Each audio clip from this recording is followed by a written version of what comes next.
Welcome back to my channel, everyone. Today I got another reaction for you. This one involves an eastern diamondback rattlesnake. 2 clips, same snake. Now I don't know how many of you that are subscribed plan to work with snakes or want to in the future, but these clips are gonna go over something that I feel is important for you to know, for anyone to know. And yeah, you'll see why as I discussed. After the videos and after I talk about them, I'm going to show y'all some awesome snakes. So stay tuned for that. Subscribe if you're new. Let's get to this. Y'all are the best. Grateful for you. Love you. I also did a live stream earlier. Brought some snakes out. I'm going to link that video in the description, so check that out too. I talk about some other stuff as well. And I'm handling snakes for like an hour long. Love y'all. Before I play this clip, one thing to note, this snake, very laid back, very calm, great personality at where it lives. So at its enclosure, if you take it out, put it in a cleaning bucket, clean out the enclosure, put the snake back, super laid back, goes with the flow. That's all you need to know right now. I'm going to play the clip. You see it's not at its enclosure. It's outside. It's a different location. Just keep that in mind. You got it?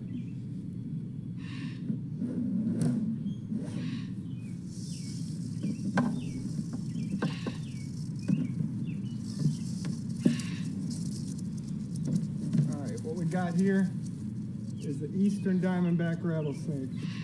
The largest species of rattlesnake. Look how big he is. When holding these guys, there's like a special feeling I get. I can't even explain it. Just a magnificent animal. Get up to 8 feet long. That's a record at least. Beautiful. Eastern diamondback rattlesnake.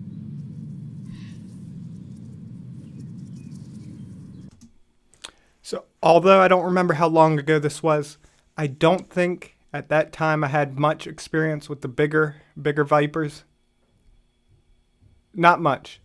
But regardless, I don't even think that matters. When I open, we're going to go back and look. So in this video, I'm going over different locations can cause a snake to act different. No matter how calm it is, typically, a different location can trigger a different response. When I go over these things, such as this, 99% of the snakes won't react like any differently in a different location. But the possibility is there. That's why I'm bringing it up. Something to be aware of, especially if you want to work with animals. So this one did react differently, not just here but in the next clip too. But I noticed right away it's a little nervous, it's acting different. So even though I didn't have much experience with larger vipers, I could tell something was different. But we're going to break down this clip. What's the first thing this beautiful large rattlesnake does when it pokes its head out and looks at me?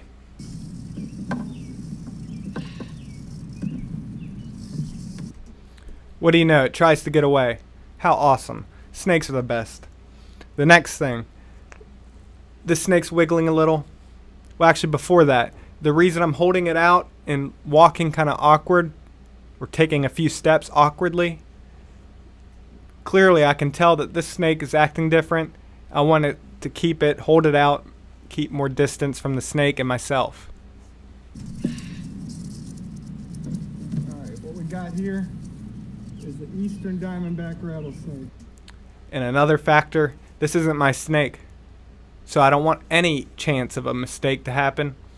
Even though I still consider this an amateur clip, it's still good to show. But yeah, the main things, trying to keep the distance, don't want anything to happen. It's not my snake. Don't want the person to feel liable if something stupid happened because of me.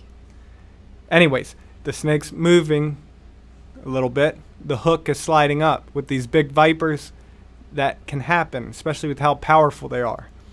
Another thing, and when they coil up, if you're hooking them and they coil, it brings everything close. They're super strong. That's why I consider large vipers most difficult to handle, especially if they're wiggly, especially if they're defensive. But yeah, we'll watch that. Watch the hook come up every time it moves. the largest species of rattlesnake. Look how big he is. That being said, I notice I'm doing something that I don't do or try not to do, but it's something I used to do when I was first learning, and it's something I notice that people that are learning do. Even when the snake's not moving, the hook is sliding back up because of the way I'm using the hook. Repetitive touch is another thing that can cause the snake to act a little bit more on edge. So that's something, clearly at this point I was still doing that. So yeah, watch as I move the hook, even though the snake is just sitting there. Holding these guys, there's like a special feeling I get. I can't even explain it. Just a magnificent animal. Get up to 8 feet long. That's a record. So yeah, hopefully you understand what I'm trying to say. But yeah, we're going to watch the next clip. Same snake. Different reaction than laid back, like I mentioned at the beginning. This next clip's funny. Very short, or at least a part that matters.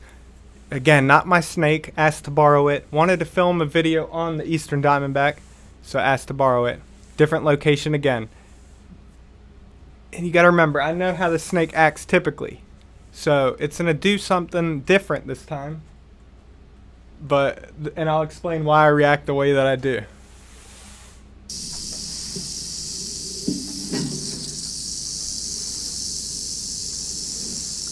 Let's just close this right here. All right, at this point, I'm able to handle the snake, even if it's striking, even if it's defensive. But it took it to the level of striking.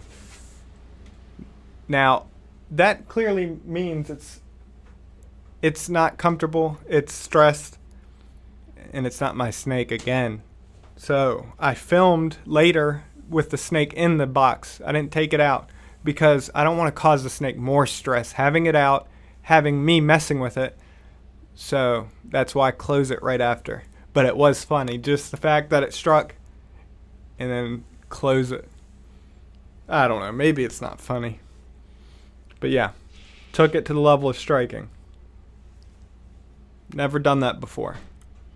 So 2 clips, same snake. Both times it's somewhere else, and both times it acted way different than it typically does. Again, these things, it's not going to happen the majority of the time, but it can happen. That's all I'm trying to say. But let's bring out a snake or 2. You ready?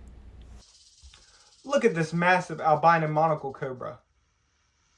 I put it in the container, took a massive dump in the container. Disgusting. I'm holding a poop covered snake. So now I gotta soak it, clean it up. But look at this beautiful girl. Now I'm going to talk to you about another example of this. I had 2 saw scale vipers, a pair. Bred them, had little babies. The male and female are both super calm here at my place. Very laid back. Could free handle them if I wanted to. Took them both somewhere else to a friend's house. Bred them there, brought them both home. The male saw scale viper was psychotic. Back to where it began, like back here, where it used to live, where it was super calm. Acted psychotic. Took it back to my friend's house, back to normal. That type of stuff can happen. The snake lived here for a year or 2, and super calm. Took it to my friends, brought it back. Very psychotic. Striking nonstop. Saw scaling. Never saw that before that. So, simple things like this, I don't think most people even pay attention to. But yeah. And again, it's not going to happen the majority of the time. But the whole point of this video and other videos I make in the future talking about things like this, it's just things that can happen to be aware of. You dig? Now let's soak this girl. Look at this snake. My second favorite viper species on earth. The eyelash viper.